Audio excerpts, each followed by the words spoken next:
So, just to remind you what we're talking about, this is part 2 of why your ex suddenly needs to see you as the bad guy after the breakup. Let's talk about this for just a moment. Devaluing you actually suppresses the longing that they feel for you in many instances.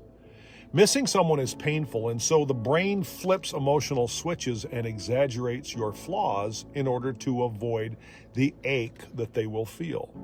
Research shows that rejected individuals often downgrade the person that they lost to somehow soften the blow. So if they convince themselves that you were terrible, then there's really nothing to grieve.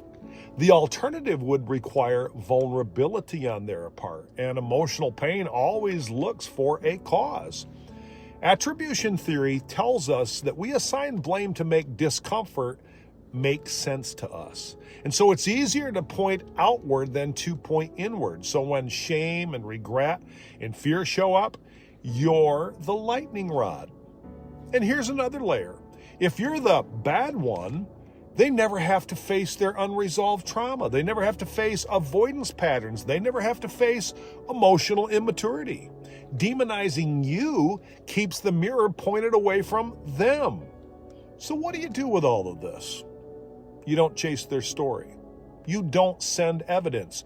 You don't try to fix their image of you, because their narrative isn't about truth. It's about emotional survival. Instead, let me suggest this. Stay anchored in who you're becoming.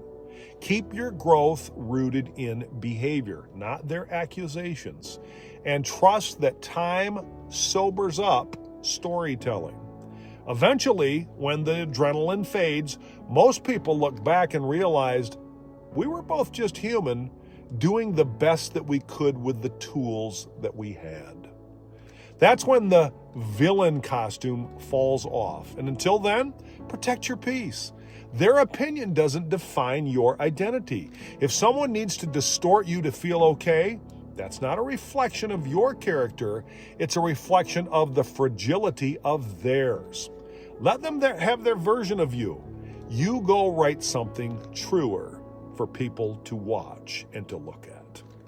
Remember, the higher you climb, the better the view. Let me encourage you to climb higher, because you deserve to be happy.